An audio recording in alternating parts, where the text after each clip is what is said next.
Last 2 days నుంచి Instagram, YouTube, Twitter మొత్తం అన్నిట్లా Adani stocks గురించే మాట్లాడుతున్నారు. ఎందుకంటే 2 డేస్ బ్యాక్ హిడెన్బర్గ్ వాళ్ళు మళ్ళీ ఒక కొత్త స్టేట్మెంట్ చేశారు ట్విట్టర్లో. ఈసారి ఏమైంది మాట్లాడుకుందాం. అండ్ కొత్త వచ్చిన వాళ్ళ కోసం స్టార్టింగ్ నుంచి అసలు అదానీ కథ ఏంది అనేది మాట్లాడుకుందాం. సింపుల్గా చెప్తే చూడండి, హిడెన్బర్గ్ అనే వాళ్ళు ఒక రీసెర్చ్ కంపెనీ అనమాట. వీళ్ళు ఏం చేస్తారంటే ఏ కంపెనీస్ నెగటివ్, ఏ కంపెనీస్ ఫ్రాడ్ చేస్తున్నాయి, ఏ కంపెనీస్ పాజిటివ్ అనేది చెక్ చేసి బయట మీడియాలకి ఇది నెగిటివ్, ఇది పాజిటివ్ అని వదులుతారు. 99% ఆఫ్ ది కేసు ఈ కంపెనీ వరస్ట్ అని అన్నారనుకో, 99% ఆఫ్ ది కేసెస్లో ఆ కంపెనీ డౌన్ అయిపోతుంది. సో ఎగ్జాక్ట్లీ 18 months బ్యాక్ ఈ హిడెన్బర్గ్ అనే వాళ్ళు ఏం చేశారంటే అదానీ స్టాక్స్ మీద టార్గెట్ చేసిరు. వాళ్ళు ఏం చెప్తారంటే అదానీ స్టాక్స్ మొత్తం స్కామ్. ఎందుకంటే లాస్ట్ 2 to 3 yearsలోనే అదానీ ఒక wealth into 4 times, into 5 times పెరిగిపోయింది. అదానీ వాళ్ళు ఫ్రాడ్ చేస్తున్నారు అని చెప్పారు. అసలు అదానీ వాళ్ళు ఎలా ఫ్రాడ్ చేస్తున్నారు అని హిడెన్బర్గ్ వాళ్ళు చెప్పారు కదా, దాని గురించి చెప్తున్నా. ఫర్ ఎగ్జాంపుల్ అనుకుందాం, నా దగ్గర ఒక 10 apples ఉన్నాయి. ఒక్క యాపిల్ కాస్ట్ వచ్చేసి 10 rupees. అంటే 10 apples మొత్తం కాస్ట్ ఎంత? 100 rupees. ఇప్పుడు నేనేం చేస్తా, నా ఫ్రెండ్కి ఒక 100 rupees ఇస్తా. ఇప్పుడు నా ఫ్రెండ్కి 100 rupees ఇచ్చి ఏం చెప్తా, నువ్వు ఒక్క యాపిల్ని 10 rupeesకి కాదు 100 rupeesకి కొను అని చెప్తా. సో వాడేం చేస్తాడు, ఒక యాపిల్ 100 rupeesకి కొంటాడు. నార్మల్గా నా దగ్గర ఉన్న మొత్తం 10 apples పడితే ఎంత? 100. 10 rupees ఒక్క యాపిల్, 10 యాపిల్లకి 100 rupees. కానీ నా ఫ్రెండ్ ఒక్క యాపిల్ని 100కి కొన్నాడు కాబట్టి ఇప్పుడు 10 apples పడితే ఎంత? 100, 100, 100 చేసుకుంటే 10 apples వర్త్ 1000 rupees. ఇప్పుడు నేనేం చేస్తా, ఇగో నా ఒక్క యాపిల్ వర్త్ 100 rupees, ఈ పర్సన్ కొన్నాడు కూడా, నా దగ్గర ఇంకా 9 apples ఉన్నాయి కదా, 9 apples వాల్యూ 900 rupees. కానీ నువ్వు నాకు 400 లేకపోతే 500 rupees లోన్ అని చెప్పి బ్యాంక్లో నేను లోన్ తీసుకుంటా. సేమ్ ఇదే కాన్సెప్ట్ అదానీ వాళ్ళు చేసిరని చెప్తుర్రు. సో అదానీ వాళ్ళంట చిన్న చిన్న షెల్ కంపెనీస్ ఉంటాయి కదా, ఆ షెల్ కంపెనీస్ వాళ్ళకి డబ్బులు ఇచ్చి ఎక్స్పెన్సివ్ వాల్యుయేషన్లో నా స్టాక్ కొను అని వాళ్ళు చెప్పారు. సో అందుకే ఎక్కడెక్కడ నుంచో డబ్బులు వచ్చి స్టాక్స్లో పడుతున్నాయి, అందుకే వీళ్ళ స్టాక్స్ పెరుగుతుంది. దీనివల్ల పబ్లిక్ కూడా ఆ స్టాక్స్లో ఇన్వెస్ట్ చేస్తుంది. అసలైతే అదానీ వాల్యూ 0, కానీ వాళ్ళే పంప్ చేసుకుంటున్నారు వాళ్ళ సొంత స్టాక్స్ని అని హిడెన్బర్గ్ వాళ్ళు చెప్పారు ఎగ్జాక్ట్లీ 1.5 years బ్యాక్. దీని తర్వాత అదానీ స్టాక్స్ ఘోరంగా క్రాష్ అయినాయి. ఇన్ఫ్యాక్ట్ ఆర్బీఐ అంతెందుకు సెబీ వాళ్ళు సపరేట్గా ఇన్వెస్టిగేషన్ చేశారు. ఈ కథ మొత్తము సుప్రీంకోర్టు దగ్గర కూడా పోయింది.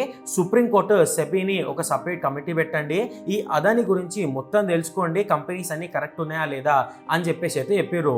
సో సుప్రీంకోర్టు దగ్గర హీరింగ్ వచ్చింది, అన్ని చెక్ చేసారు, పర్ఫెక్ట్ ఉంది అదానీ కంపెనీ. అంటే 2 or 3 mistakes ఉన్నాయి, అది నెగ్లిజిబుల్, దానివల్ల స్టాక్ మొత్తం క్రాష్ అయిపోదు. సో 2-3 mistakesే, మిగతా అన్ని పర్ఫెక్ట్గా ఉన్నాయి అని సుప్రీంకోర్టు వాళ్ళకైతే తెలిసింది.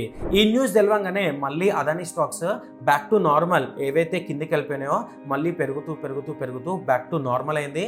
And Adani top 10 richest people లో కూడా మళ్ళీ ఎంటర్ అయ్యిండు. ఈ కథ మొత్తము 1.5 years కింద స్టార్ట్ అయింది, ఆల్మోస్ట్ క్లోజ్ అవుతుంది అనే టైంలో 2 days కింద మళ్ళీ వాళ్ళ ట్విట్టర్ పేజ్ నుంచి మళ్ళీ ఒక ట్వీట్ వచ్చింది. వీళ్ళేం చెప్తారు, మేము ఏదైతే అదానీ వాళ్ళ గురించి మాట్లాడినామో అది 100% ఫ్యాక్ట్, మేము అబద్ధం ఆడలేదు.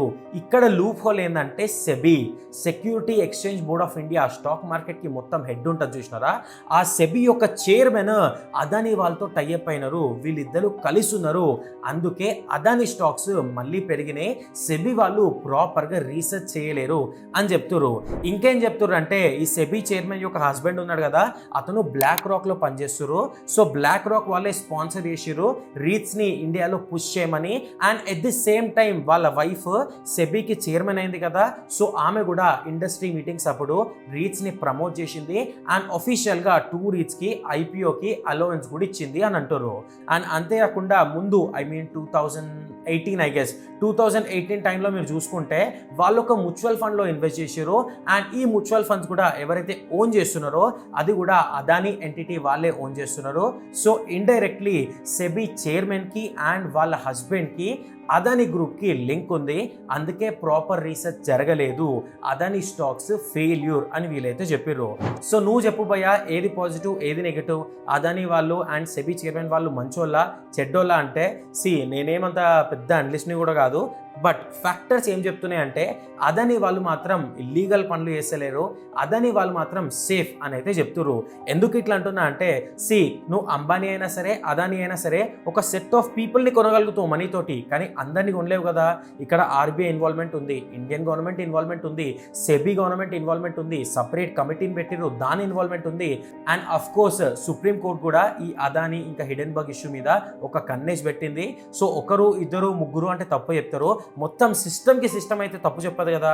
సో నేనైతే ఈసారికి SEBI chairman side and Adani side, Indian government side నేను పాజిటివ్లు ఉన్నా. కానీ నాకు నచ్చని ఒక ఫ్యాక్టర్ ఏం తెలుసా, ఇట్లా వీళ్ళు నెగిటివ్ ఆరోపణలు వేస్తారు హిడెన్బర్గ్ అన్నప్పుడే మనం ప్రాపర్ యాక్షన్ తీసుకోవాలి, ప్రాపర్ సుప్రీంకోర్టు దగ్గర పోవాలి, వాళ్ళని జైలు వేసినా తప్పు లేదు.